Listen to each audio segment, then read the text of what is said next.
UFOs are not all the same. They have different shapes, sizes, and flight modes. In this documentary, we will talk about flying triangular objects and the famous sightings of these flying triangles in Belgium, Phoenix, and Tinley Park. But what if we told you that there are aircraft with the same shape and probably the same technology that are not used by unknown extraterrestrial entities, but instead by the US military? We are talking about the TR-3B Astra, an aircraft or an entire family of US spy planes with different evolutionary stages that already appeared in the 90s, certainly photographed in the sky above Belgrade during the 1999 bombings.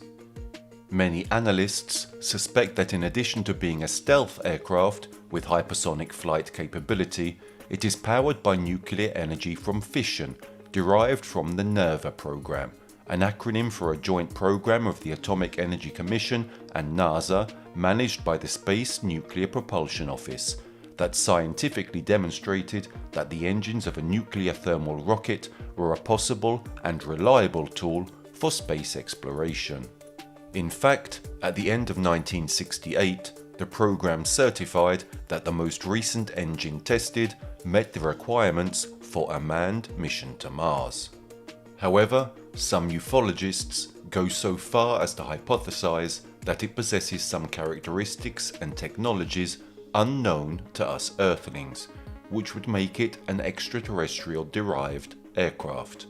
Or more simply, that US scientists and military learned about this advanced technology through the study and analysis of the remains of alien aircraft found on Earth, the most emblematic case undoubtedly being that of Roswell, New Mexico in 1947.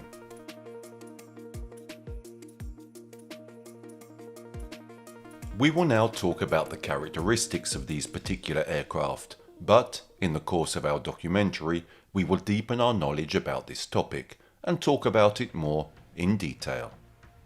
The TR-3B would have, at its base, a gigantic ring full of mercury, which, once it reaches a certain temperature through more than 10,000 revolutions per minute, transforms into plasma, generating a powerful fluctuating magnetic field, which would also produce a weight reduction of about 70%, constituting in practice anti-gravity that would allow the vehicle to reach incredible speeds.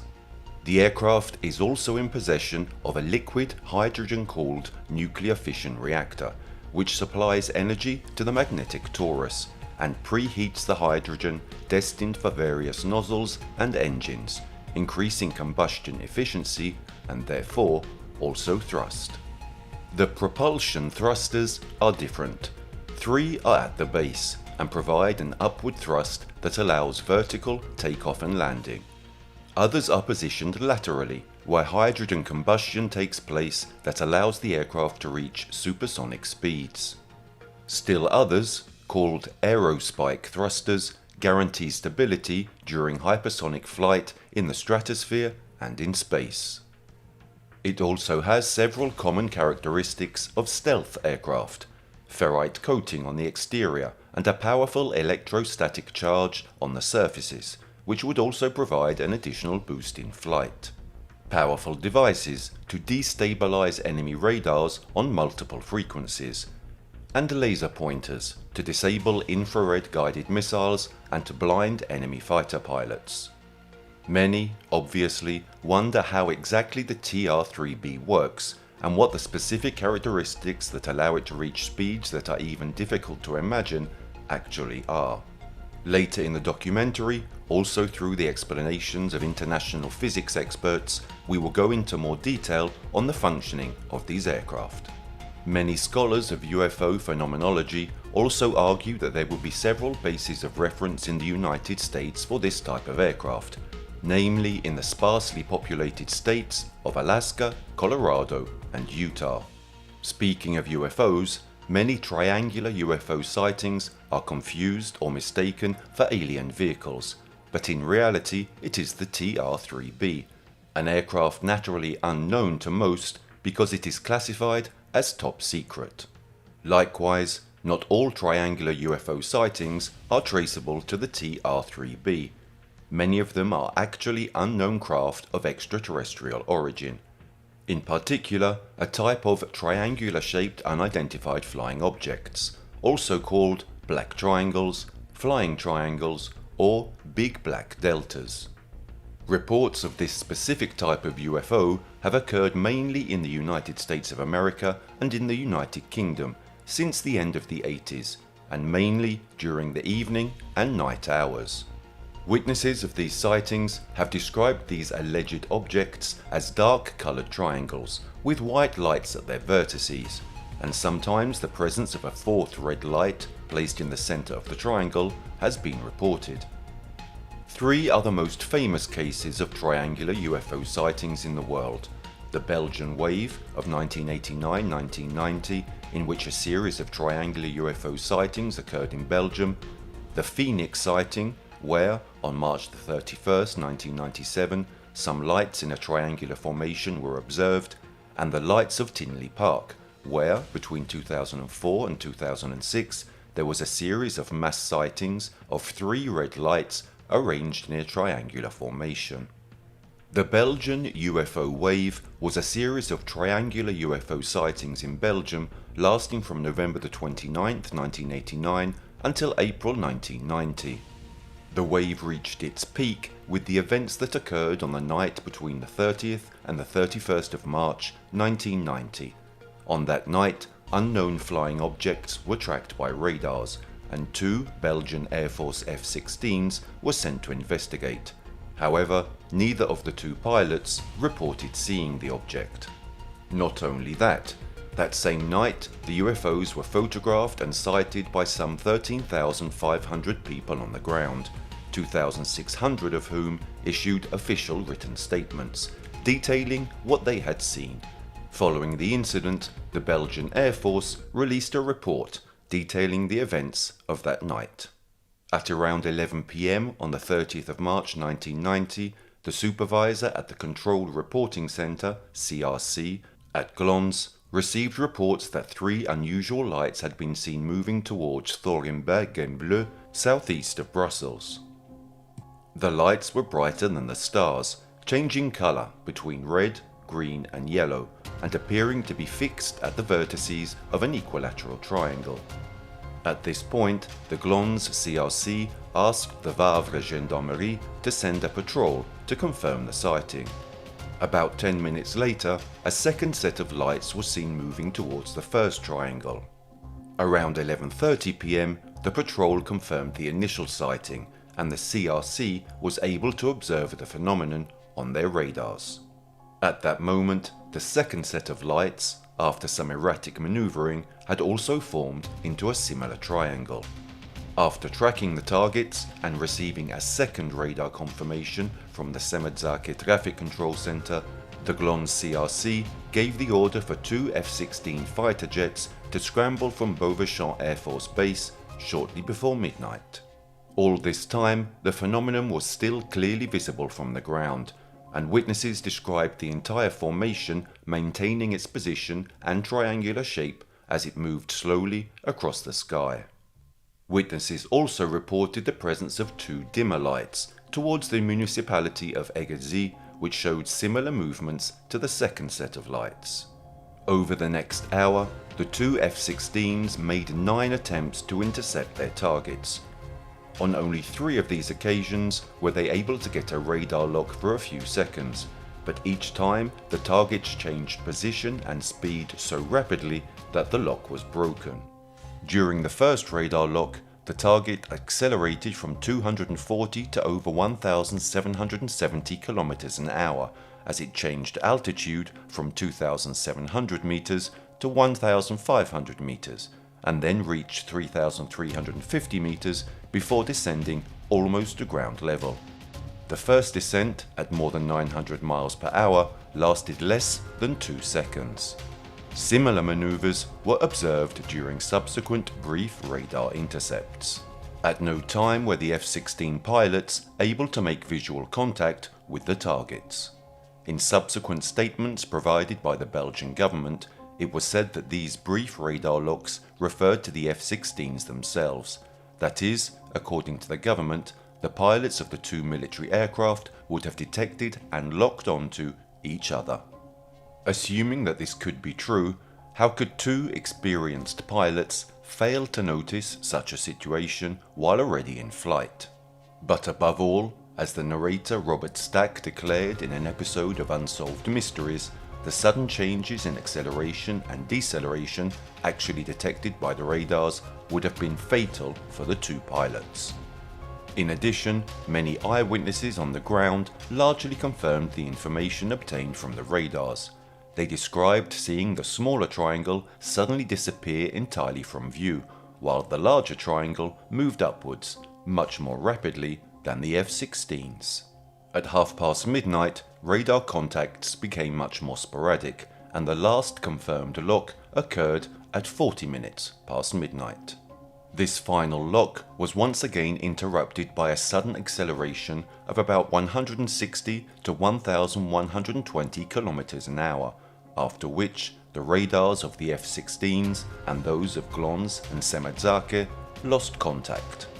After several more unconfirmed contacts, the F-16s returned to base shortly after 1 AM. Final details of the sighting were provided by the members of the Vrave Gendarmerie who had been sent to confirm the original report. They described 4 lights arranged in a square formation, all with short, jerky movements, before gradually losing their brightness and disappearing in 4 separate directions around 1:30 AM. In April 1990, a photo of the craft was taken by an anonymous photographer, one of the most famous UFO images to date. However, some experts contested the fact that the photo does not show any background or anything that allows you to calculate its size or distance of the object from the camera. A computer graphics simulation method has even been tested at the Astrophysics Laboratory of the University of Liège by a Belgian mathematician, Professor TR-3B, to extract as much information as possible from the image. However, what has been said so far, together with the anonymity of the photographer and the fact that the image was not publicly produced until 4 months after the alleged event, has cast doubt on the authenticity of the image itself. For 20 years, the ufological organization, the Belgian Society for the Study of Space Phenomena, SOBEPS, claimed that this image was authentic.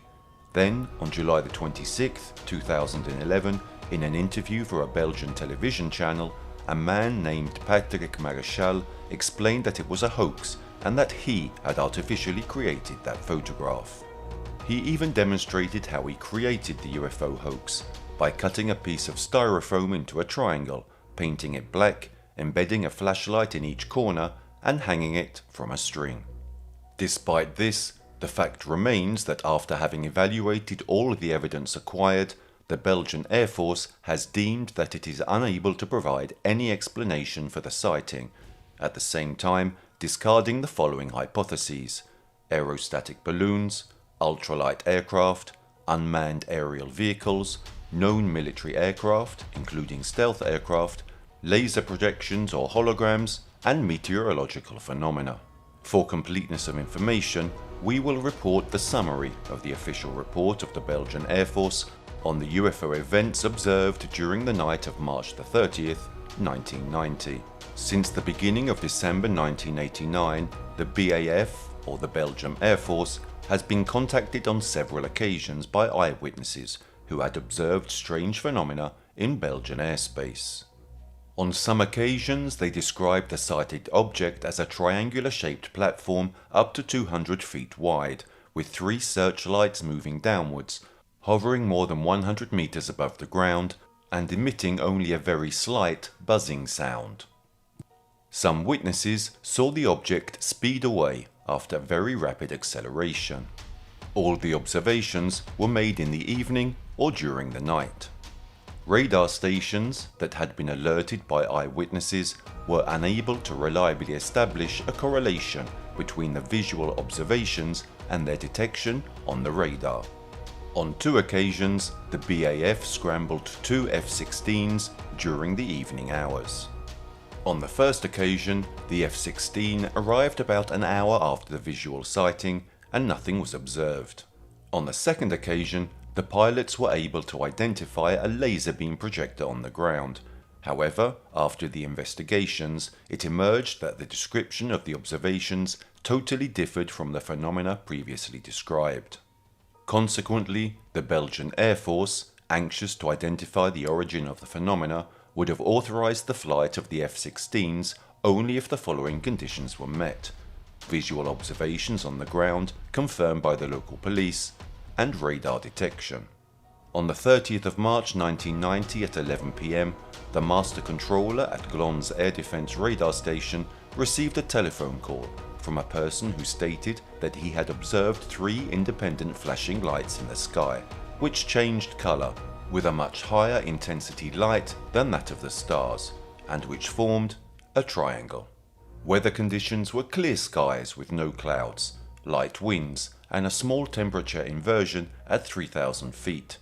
The master controller in turn alerted the Wavre Gendarmerie, who confirmed the sighting at 11:30 p.m. In the meantime, the master controller had identified a radar contact approximately 8 miles north of the ground observation. The contact was moving westward at a speed of 25 km per second and an altitude of 10,000 feet. Ground observers reported 3 more bright spots moving gradually with irregular speeds towards the first set of lights, forming a second triangle.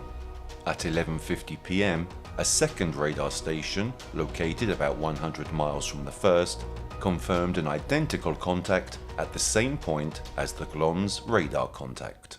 At 5 minutes past midnight, 2 F-16s were scrambled from Beauvaichon Air Base and guided towards the radar contacts. In total, 9 interception attempts were made. On 6 occasions, the pilots managed to establish a lock with their air intercept radars. Engagement distances varied between 5 and 8 miles. On all occasions, the targets changed speed and altitude very rapidly, and the lock broke off after 10 to 60 seconds. Speeds varied between 150 and 1010 km per second. On 3 occasions, both F-16s registered simultaneous locks with the same parameters. The 2 F-16s were flying about 2 miles apart. None of the F-16 pilots were able to make eye contact with their target. The F-16s crossed the field of observation inferred from the testimonies of people on the ground 3 times. On the 3rd pass, several eyewitnesses noticed a change in the behavior of the bright spots. The brightest one started flashing while the others disappeared. After that, even the brightest spot started to gradually fade. Meanwhile, the Wavre Gendarmerie had alerted 4 other police stations in the area. All 4, 10 miles apart from each other, confirmed the visual observations. In conclusion, the Belgian Air Force was unable to identify either the nature or the origin of the phenomena.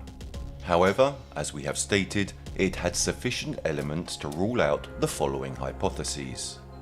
Aerostatic balloons, impossible due to the very high speeds reached by the observed phenomena, confirmed both visually and by radar. Ultralight vehicles, the same reasoning as for aerostatic balloons. Remotely piloted vehicles, impossible due to hovering characteristics incompatible with the observed maneuvers. Commercial and military aircraft, including stealth. They would have caused noise that was not detected by any of the witnesses. Laser projections or mirages, unlikely due to lack of projection surface, the absence of clouds. Additionally, the bright spots were observed from several locations and were seen to travel over a distance of more than 15 nautical miles.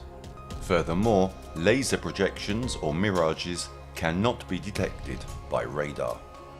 When we talk about the Phoenix lights or lights over Phoenix, we are referring to a series of unidentified flying objects sighted in the skies over the southwestern states of Arizona and Nevada on March the 13th, 1997.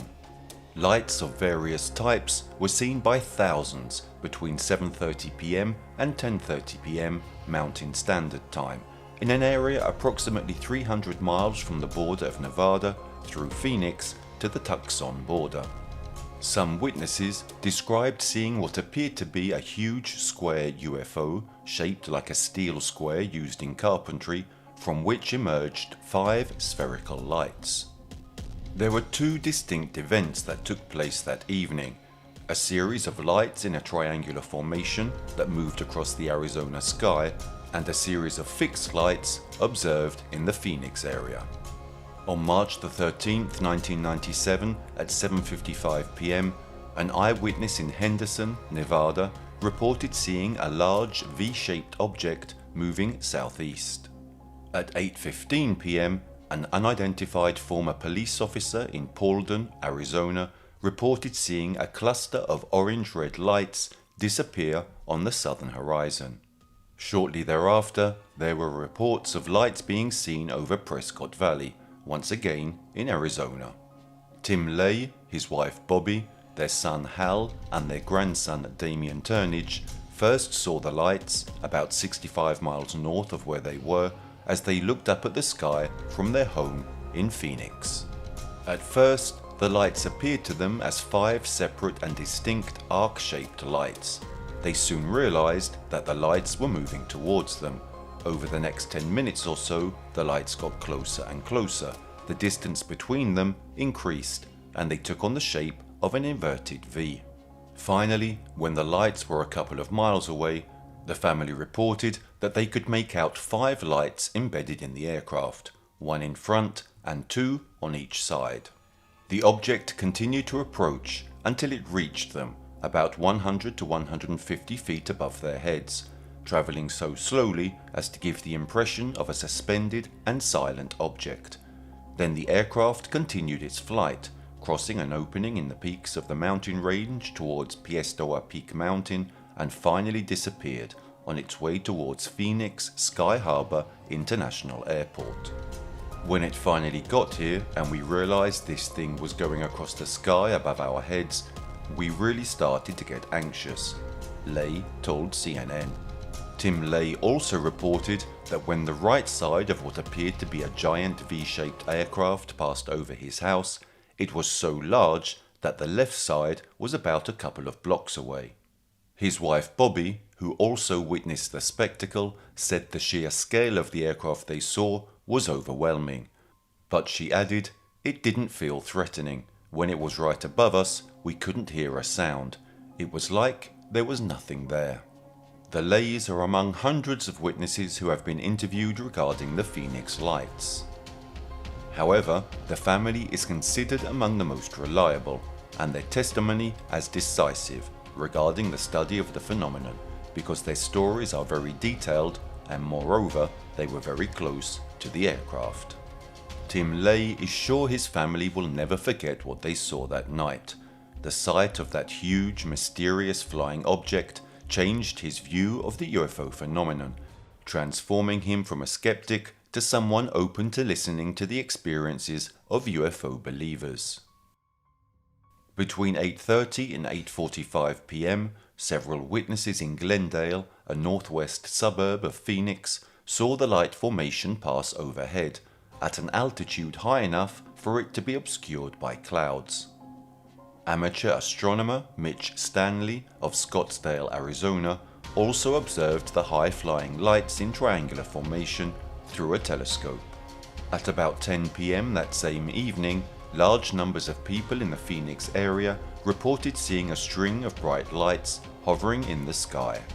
Numerous photographs and videos were taken, prompting the author Robert Schaefer to describe the Phoenix event as the most widely witnessed UFO event in history.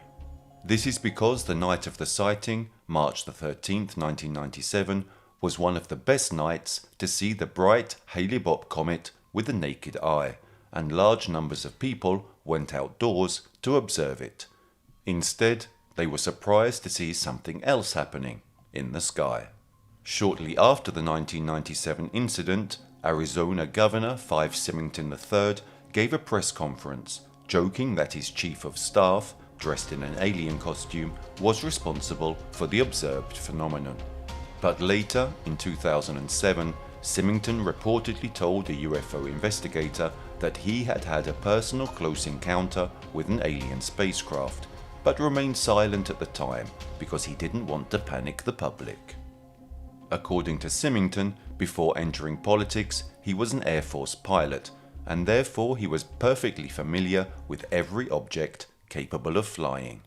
He swears that what appeared on the night of March the 13th was bigger than anything a human being could ever see in his life.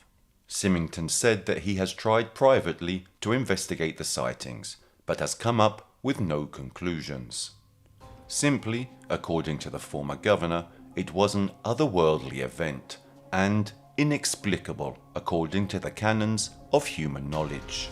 The Tinley Park lights phenomenon refers to a series of 4 mass UFO sightings that occurred in 2004 in August and October, 2005 in October, and 2006, once again in October, at Tinley Park and Oak Park in Chicago, Illinois. On these occasions, 3 lights, spherical in shape and coloured from bright red to orange red, were observed arranged in a triangle and moving slowly in the night sky without making any noise. The first sighting occurred on August the 21st, 2004 at 10:30 p.m. at the end of an Ozzy Osbourne concert. The lights were seen by several witnesses who took numerous photos and videos. The second sighting occurred 71 days later, on October the 31st, 2004 at around 8 p.m. It was also observed by several witnesses, children and adults, who were on the streets for Halloween. The lights later reappeared on the 1st of October 2005 at 1:10 a.m. and also on this occasion several people witnessed the event. A further sighting occurred on October the 31st, 2006 around 8 p.m, once again at Halloween. Late in the evening of August the 21st, 2004, thousands of people leaving the Chicago leg of Ozfest, the musical festival featuring Ozzy Osbourne, got stuck in slow post-concert traffic. Many people suddenly noticed that there were strange lights in the sky, described by many as 3 reddish lights, which didn't look like any conventional aircraft. Many of the concert attendees had cameras and video cameras, which they used to record the incident. This created a rare situation, where UFO researchers were presented with many videos, shot from different angles and with different types of cameras. Just over 2 months later, similar lights were seen again in the area. On the evening of October the 31st, 2004, a witness officially stated that at about 8 p.m. he sighted 3 bright red lights to the east. The lights gradually formed a large L in the sky. They moved very slowly and there was no noise, at least not the noise a plane or a helicopter would make. Then it seemed that they were approaching each other. They changed formation and went first into a straight perpendicular vertical formation, then into a triangular formation, 1 light up, 2 lights down. Then the higher light suddenly dropped and went out of place. Finally, slowly, it disappeared. The other 2 lights continued to move, slowly, without changing position. Then they gradually moved away from each other. It was a cloudy and misty night, and eventually they too disappeared from sight. Finally, at about 9:20 that same evening, another bright red light was seen moving east, by itself. It was only visible for a few minutes, then it quickly disappeared. MUFON, the world's largest UFO research and study organization, investigated the 2004 sightings and reported that people who had come forward as witnesses included meteorologists, physicists, and aviation professionals. An investigation summary posted on the Illinois chapter of MUFON's website states that, in one video, the object appeared at altitudes between 1,500 and 6,500 feet, was suspended at approximately 4,000 feet, and appeared to have the incredible length of 5,000 feet. The testimonies of the sightings differ in some details. Witness accounts can be divided into two main groups. The first are those who maintain that the lights appeared to remain in a strictly triangular formation the whole time, as if they were fixed to the vertices of a large, unilluminated triangular object, an object of the big black DELTAS type. The second are those who perceived independent movements, as if the lights came from three different objects. Some witnesses also reported seeing conventional military aircraft, planes and helicopters moving in circles in the vicinity of the lights. Similar lights were observed earlier than Tinley Park in many parts of the American continent, including British Columbia and throughout the Northwest, as well as Texas. Several days later, two groups of three lights were filmed in Australia. The sighting has been defined as one of the most documented UFO sightings in the United States of America in recent history. The events were covered by local news and newspapers, as well as radio and television programs. On October the 29th, 2008, the History Channel also covered the events of Tinley Park in the program UFO Hunters, in which an analysis of the sighting footage was made. To demonstrate the object's behavior, the program hosts used the GPS locations of the footage, the elevation angles of the lights relative to the horizon, and the movements of the lights themselves. The conclusion was that the lights moved in unison and were most likely connected. Through the relative perspectives of the videos, taken from different locations, they estimated the dimensions of the hypothetical object that connected them to be close to 750 feet wide. For those who are absolutely convinced that extraterrestrial life exists, the lights of Tinley Park are real and concrete proof that we are not alone in the universe. The History Channel series dedicated a full hour to this event. Under normal circumstances, people are reluctant to come forward to report a UFO sighting, says Sam Maranto, head of the Illinois Department of MUFON. It tends to be less of a problem with mass sightings, because when a mass of people all see the same thing, nobody can call you crazy. After seeing the footage, Maranto was convinced that the lights were of alien origin. There's something about them, they just don't seem from this world, says Maranto. Furthermore, when somebody hypothesizes that it could simply be a top-secret military aircraft, Maranto counters by asking, if that were the case, why would the government take it for a test drive in one of the busiest commercial airspaces in the world? There are no known official investigations into the Tinley Park sightings by the FAA, the Federal Aviation Administration, or other agencies, nor any particular concern for public safety, although the presence of mysterious aircraft of unknown origin should be taken very seriously and addressed by law enforcement. The Tinley Park police chief said the local police department had received reports of the sightings, but had not launched an investigation. No unexpected or extraneous radar patterns were made public by the FAA following the events. This leads to ruling out the possibility that they were conventional aircraft or helicopters. The hypothesis that was initially advanced was that the observation of the lights was connected with the Chicago Air-Water Show, an aeronautical event that takes place annually between August the 20th and August the 22nd. However, due to the absence of the necessary navigation lights and the highly unconventional characteristics of the objects, it seems unlikely that these were conventional aircraft. Another of the hypotheses initially advanced was the one that suggested that the lights were military lighting flares, incendiary sources of light attached to parachutes, designed to illuminate ground targets, sometimes seen at Air Force aircraft exercises. However, in this case, the extensive footage and eyewitness accounts are inconsistent with any slow, wind-accompanied descent normally associated with flares. Furthermore, the video footage seems to suggest a lingering connection between the lights. It should also be considered that the aircraft flying over these dense Chicago suburbs are part of the adjacent operating area, which is in the vicinity of two major airports, Chicago Midway International Airport and Chicago O'Hare International Airport, one of the busiest airports in the world. The heavy traffic in this commercial airspace makes scheduling military exercises of any kind unlikely and risky, especially regarding the illumination of ground targets over a metropolitan area.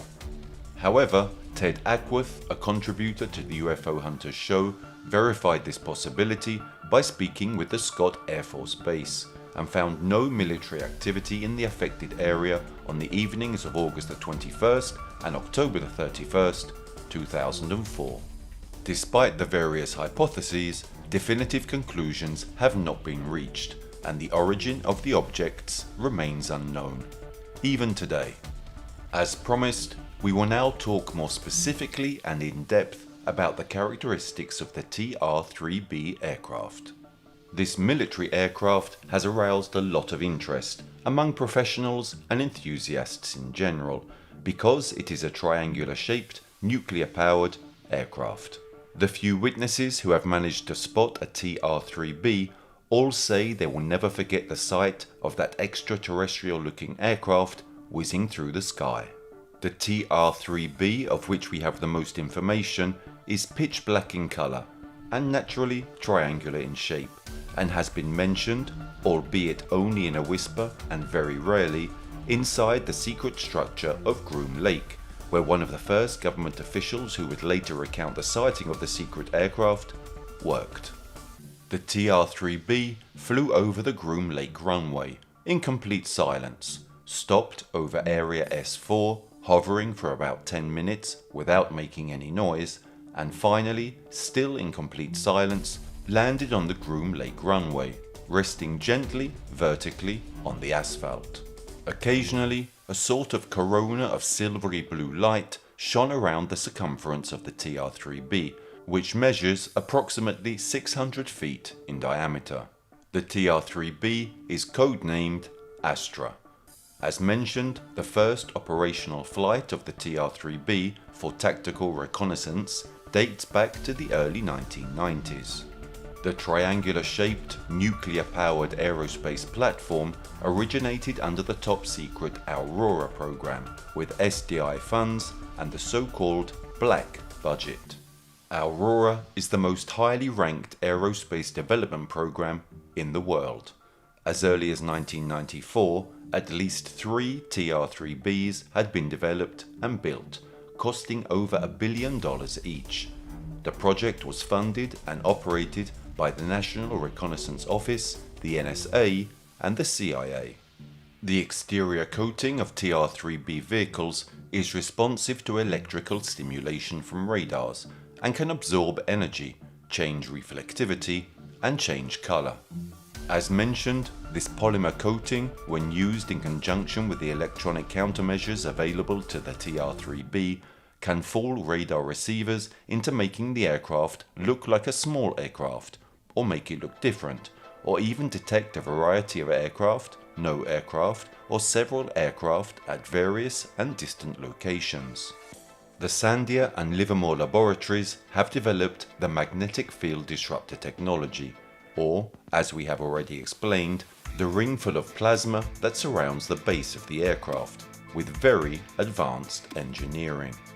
The mercury-based plasma is pressurized to 250,000 atmospheres at a temperature of 150 degrees Kelvin and accelerated to 50,000 RPM to create superconducting plasma with the resulting gravity disturbance. The MFD generates a magnetic vortex field that disrupts or neutralizes the effects of gravity on nearby mass by 89%. It is not actual anti-gravity, but it is very close. This anti-gravity provides a repulsive force that can be used for propulsion. The MFD creates a break in the Earth's gravitational field on the mass inside the circular accelerator. The mass of the circular accelerator and all mass within the accelerator, such as the crew capsule, avionics, MFD systems, fuels, crew environmental systems and nuclear reactor, is reduced by 89%. This has the effect of making the vehicle extremely light and capable of outperforming and maneuvering any vehicle yet built, except, of course, UFOs, which we Earthlings certainly didn't build. The propulsion of the TR-3B is provided by 3 multi-mode thrusters mounted on each lower corner of the triangular platform. The TR-3B is a sub-Mach 9 vehicle until it reaches altitudes above 20,000 feet, at which point it is unimaginable what speed it can reach. The 3 multi-mode rocket engines mounted under each corner of the vehicle use hydrogen and oxygen as a propellant. In a liquid oxygen-hydrogen rocket system, 85% of the propellant mass is oxygen. The nuclear thermal rocket engine uses hydrogen propellant, augmented with oxygen for extra thrust.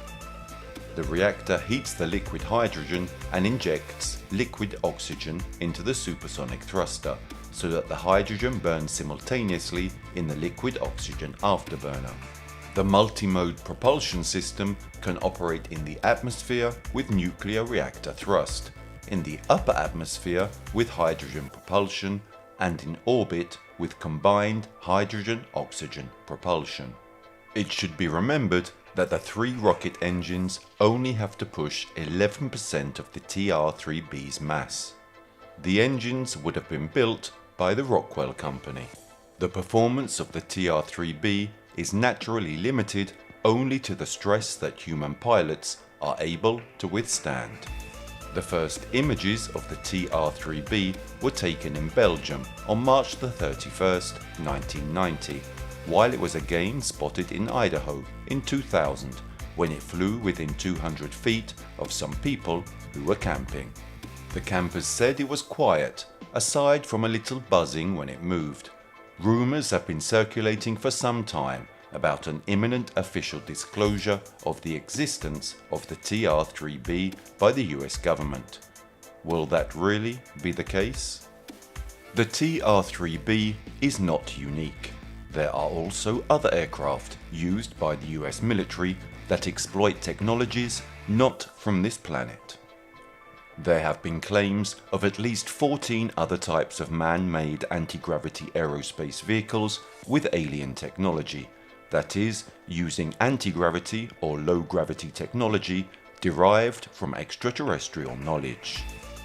These 14 aircraft are the Northrop Grumman B-2 Spirit stealth bomber, the F-22 Raptor advanced stealth fighter, its successor the F-35 Lightning II advanced stealth fighter, the Aurora spaceship, Lockheed Martin's X-33A wedge-shaped space fighter, the Lockheed X-22A two-man anti-gravity disc, the TR-3A pumpkin seed craft, Northrop's Great Pumpkin disc, Teledyne Ryan Aeronautical, now Northrop Grumman's XH-75D Shark anti-gravity helicopter, the Northrop's Quantum Teleportation disc, the Boeing Phantom Works TR-3B Black Manta and larger TR-3 Astra triangular anti-gravity crafts, the Nautilus Deep Space ship, and the Hydro Aerospace underwater craft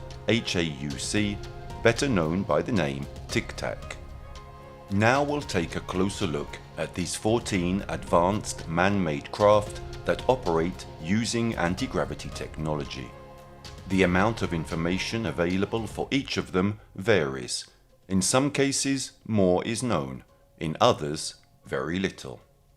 The information reported here is available thanks to the work of Dr. Richard Boylan, internationally renowned UFO researcher and leading expert on star visitors.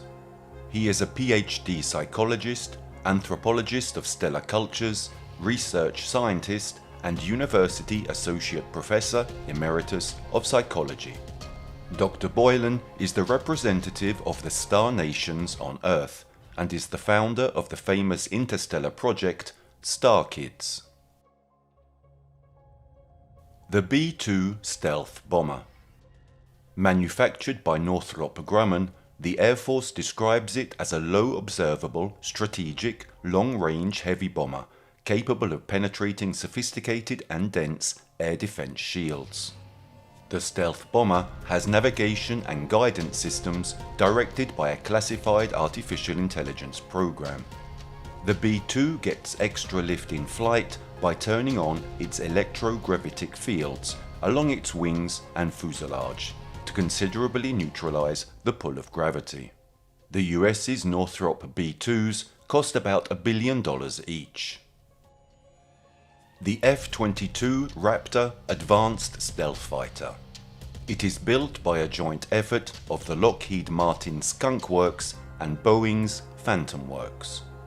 In crude imitation of extraterrestrial starcraft, the guidance system of this F-22 incorporates special artificial intelligence, meaning that cloned nerve pathways patterned on star visitor brain tissues are incorporated into the semi-sentient and semi-autonomously functioning guidance system integrated with the aircraft.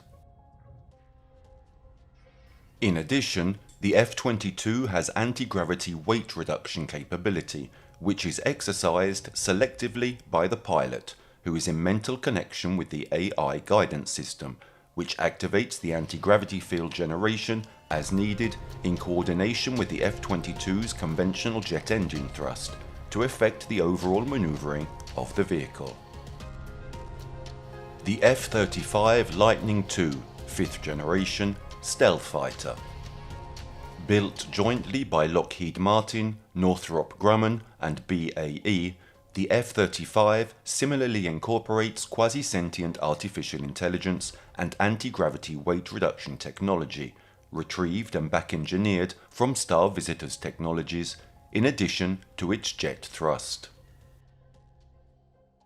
The Lockheed Martin SR-72 Dark Star 6th generation 4,600 miles per hour hypersonic 89% gravity shielded stealth bomber. This advanced, super streamlined aerospace vehicle is the first 6th generation stealthy hypersonic surveillance reconnaissance strategic bomber. It has enormous range, extreme speed and low visibility because it is gravity shielded. The Lockheed Martin X-33.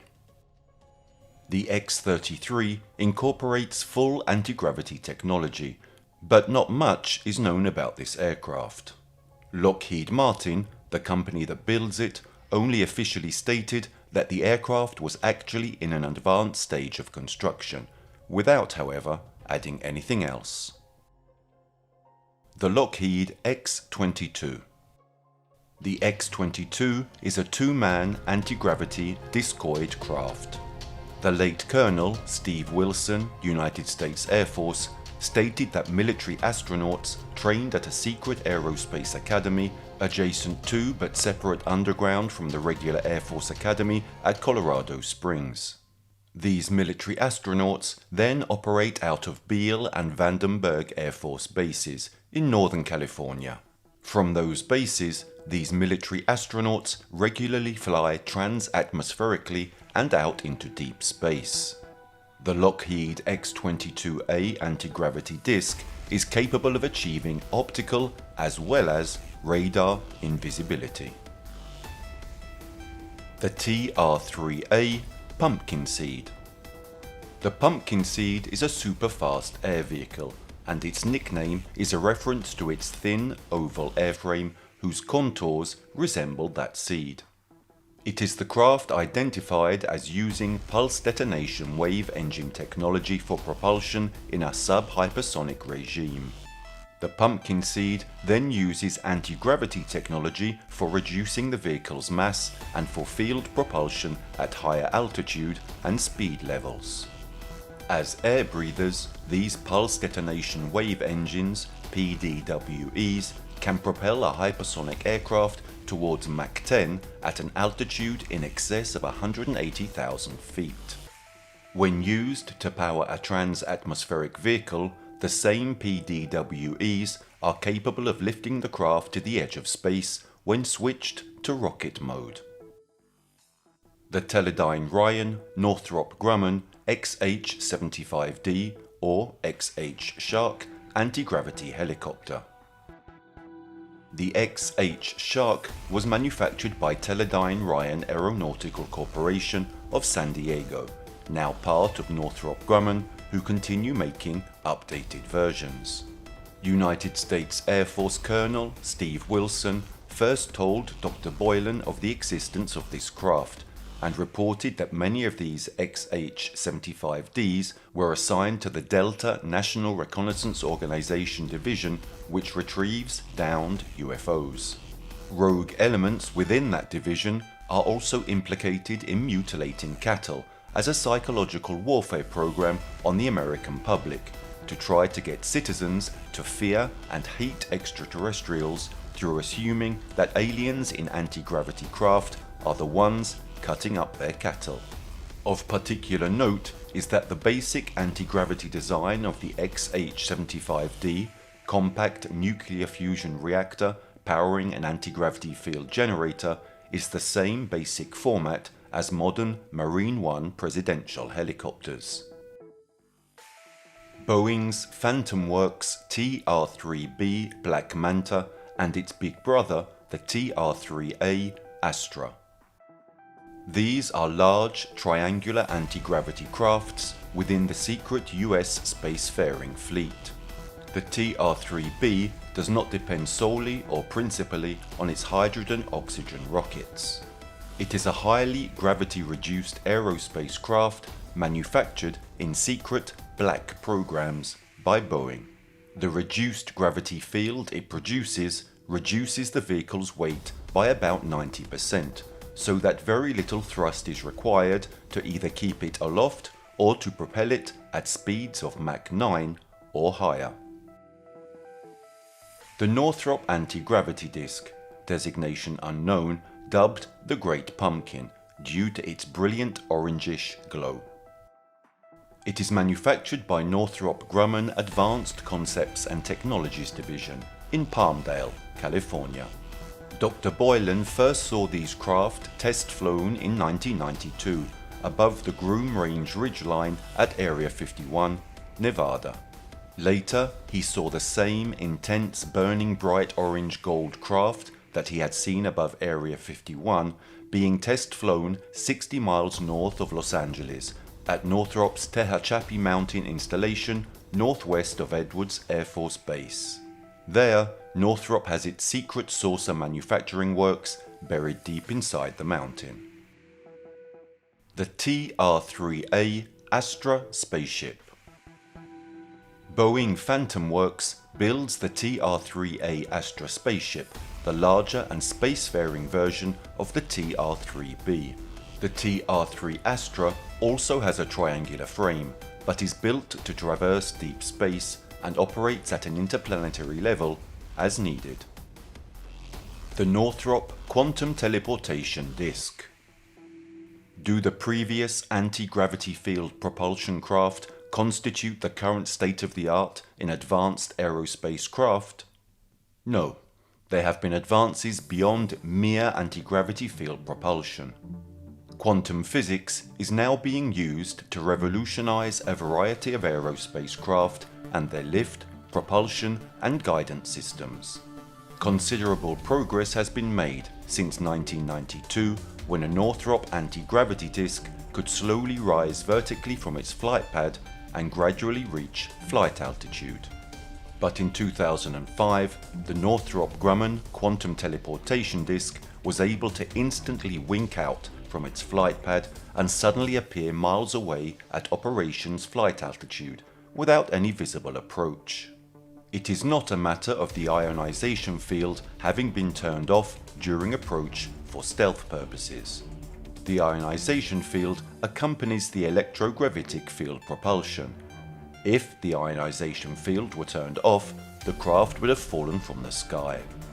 Rather, what seems to be the case is that Northrop Grumman engineers have incorporated quantum physics principles into the disk's lift and propulsion.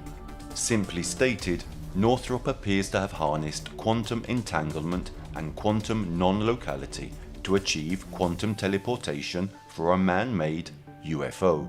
To an observer, the craft appears to simply cease to exist on the flight pad and instantly becomes visible several miles away, at say an altitude of 3,000 feet. If engineers keep using quantum technology to update anti-gravity vehicles, we could foresee the day when a fleet of US naval aircraft carrier anti-gravity quantum teleportation bombers suddenly wink out of view from the carrier deck and seconds later appear halfway around the globe at 35,000 feet over a target installation using quantum physics principles of non-locality and entanglement. The Boeing-Lockheed Airbus Consortium's Nautilus. This is an extremely classified, fully anti-gravity spaceship built to travel in deep space and between stars. It is the only one of the 14 US anti-gravity craft engineered to be able to leave our solar system altogether and travel to the stars. The deep space capability of the Nautilus is what Dr. Ben Rich, the head of Lockheed Martin's Advanced Projects Skunk Works, was referring to in a 1993 speech to UCLA alumni. He stated, "We already have the means to travel among the stars, but these technologies are locked up in black projects." The Nautilus is shaped like a stubby metallic cylinder, somewhat like a short silver cigar, 1,000 yards long by 300 yards in diameter. With its interstellar travel technology, the Nautilus is extremely expensive to manufacture, $870 billion per copy. Thus far, only 5 have been built.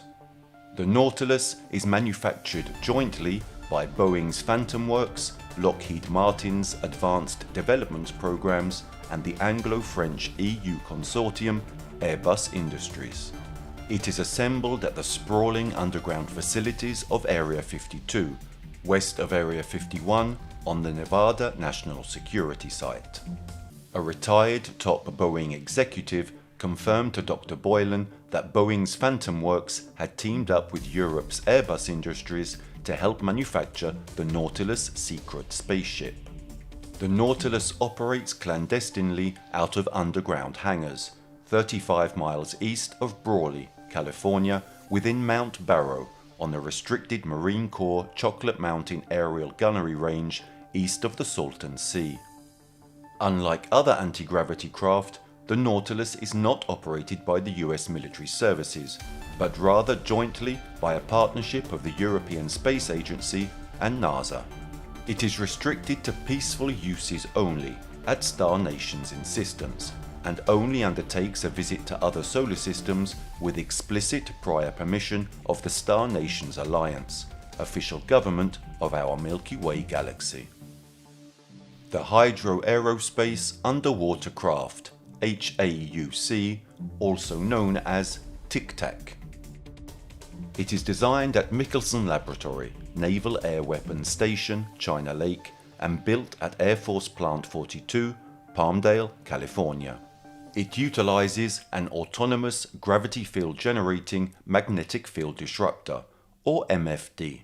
These HAUCs are the so-called Tic Tac spacecraft which Navy fighter jets' gun cameras have been videotaping and showing on TV news.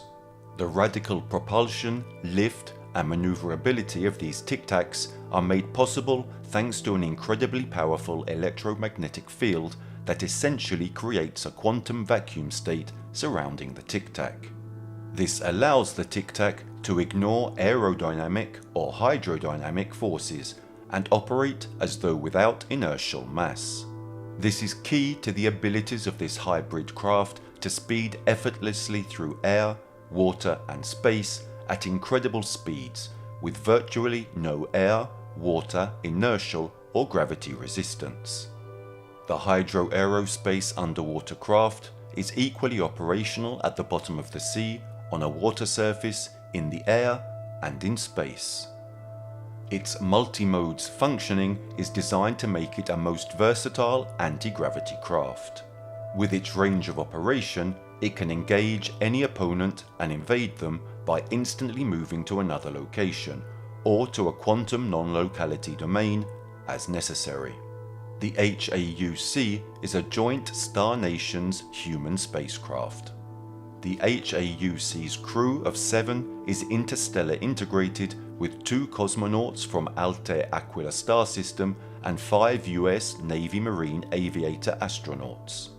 The Altairians help not only with navigation and steering, but by using the quantum vacuum state, which the HAUC generates to give the craft anti-gravity lift, rapid propulsion, and no resistance from water or air. The Altairians as a people seek to avoid violence.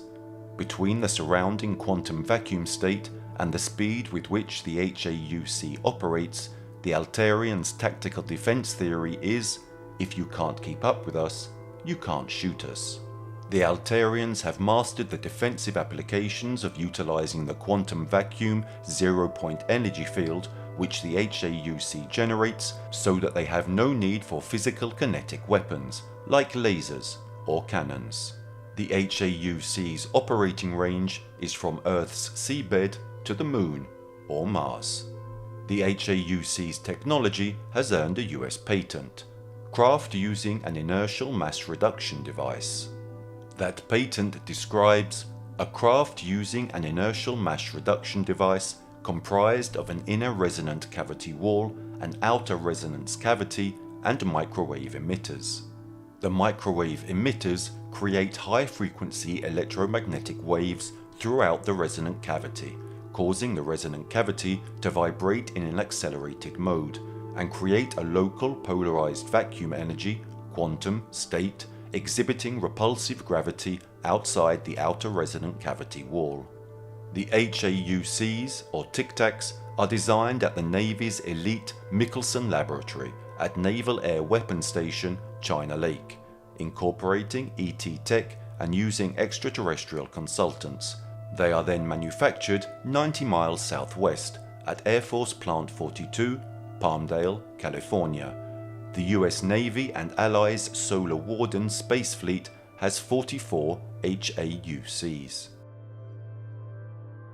It has been said that if the American people knew what the military has in their arsenal today, they would not believe it and would think that someone is fantasizing about George Lucas's next Star Wars film. But this is not science fiction. The implications of these advanced anti-gravity craft, designed by humans from extraterrestrial examples, are many. The United States and a small number of allies operate a variety of low-gravity and fully anti-gravity aircraft. However, some of these anti-gravity technologies are also in the possession of Communist China and autocratic Russia, ruled by a former KGB colonel. So what can we do about it? First, Dr. Boylan suggests keeping us informed about the dangerous and evil uses that anti-gravity and other quantum technologies can be put to. Then, oppose with all energies the policies and the development of weapon systems oriented towards offensive attacks from space. Also, encourage the declassification and release of advanced anti-gravity technology into the civilian sector, where its peaceful use can revolutionize transportation, clean energy generation, food production, housing projects, etc., and thus stop the advance of climate change. For years, rumors have leaked according to which the American armed forces, through covert operations, had perfected super-secret anti-gravity aircraft. A recent book, published in the United States, Alien Rapture, The Chosen, by Edgar Rothschild Fouché and Brad Steger, would prove this. Its contents refer to the stunning cover-up implemented since the late 1940s by the occult group MJ12 and reveal, for the first time, confidential information on technologies derived from reverse engineering projects on recovered alien ships.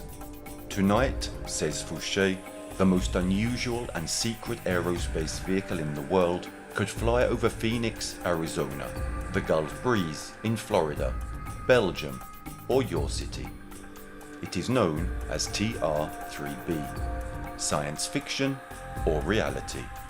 The triangular-shaped TR-3B has been credited with several recent UFO sightings, yet it was built from available materials as early as the early 1980s.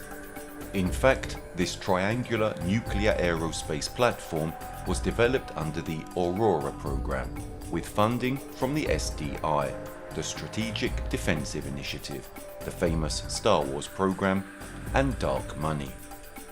Controlling the whole operation are the NRO, the National Reconnaissance Organization, the structure responsible for the satellite detection of all aircraft, known and unknown, the NSA, the National Security Agency, and ARPA, the Advanced Research Project Agency, operating in Area 51. The costs for each vehicle would amount to $5 billion. Other manned or unmanned aircraft in the skies of the strangest shapes would have been developed with the help of alien technology. The Aurora program, the most secret project for the development of advanced aerospace aircraft, would be responsible for the Strategic Hypersonic Reconnaissance SR-75 penetrator, capable of reaching 8 times the speed of sound, and the SR-74 Scramp. The TR-3B aircraft's code name is Astra. The test flights of the tactical reconnaissance vehicle took place in the early 1990s within Dreamland in Area 51. The TR-3B flew in complete silence, hovering over Groom Lake for 10 minutes, then landed vertically. During the demonstration, a silvery blue light emanated from its hull. Some researchers believe this technology was developed by reverse engineering alien aircraft and programs such as the SR-74 and SR-75. At least $3 billion have been invested in the TR-3B since 1994. A snapshot of the aircraft was taken by a digital camera mounted on a C-130 transport aircraft, piloted by an Air Force Special Operations Sergeant in charge on a mission to support the TR-3B. The TR-3B's polymeric external structure, together with its sophisticated avionics, would react to electrical stimulation and, by changing colour, reflect and absorb radar waves, making it appear like a small aircraft or a flying cylinder. It would also be able to distort and confuse radar receptions, camouflaging its presence with radar echoes that can be associated with one or more aircraft and in different positions. Finally, it would be able to follow a target at very high altitudes for days or weeks if necessary. A ring plasma accelerator, the MFD, magnetic field disruptor, mercury-based and lubricated with barium, calcium and gold, would surround the rotating tail compartment. The Sandia and Livermore laboratories would be entrusted with the development of the technological back engineering of the MFD. It seems that the government is willing to take any measure to safeguard this project. The device in question would be capable of generating a rotating magnetic field, thanks to the conductive superplasma, interrupting or neutralizing the effects of gravity on an object, up to a level of 89%. Thrust for the TR-3B would be provided by 3 multi-control thrusters mounted at each lower corner of the triangular platform, fueled by either a hydrogen or methane and oxygen-based propellant. The aircraft would use 3 propulsion systems: inside the atmosphere with a nuclear reactor flying horizontally or vertically at a speed equal to Mach 9, in the upper atmosphere with hydrogen propulsion, and into orbit, burning hydrogen and oxygen together. This isn't anti-gravity. The latter, in fact, provides a repulsive force that can be used for propulsion. The MFD creates a break in the Earth's gravitational field above a mass thanks to its circular accelerator. The mass of the whole aircraft would be reduced by almost 90%, making the vehicle so light as to allow it to perform maneuvers superior to any other conventional aircraft, with the exception of UFOs. The TR-3B is a reconnaissance platform with indefinite autonomy, as it is initially propelled by a nuclear reactor. Many sightings of triangular UFOs would therefore not be attributable to alien aircraft, but to the ultra-top secret TR-3B. The NSA, the NRO, the CIA and the United States Air Force would have devised a cover-up using the airborne nomenclature, creating the TR-3, modified into the TR-3A, the TR-3B and the TR-2, 3 and 4, with suffixes added to confuse the situation. Each of these acronyms, in fact, represents a different aircraft and not the same aerospace aircraft. A TR-3A is nothing like a TR-3B. Some of these devices would be manned, others unmanned.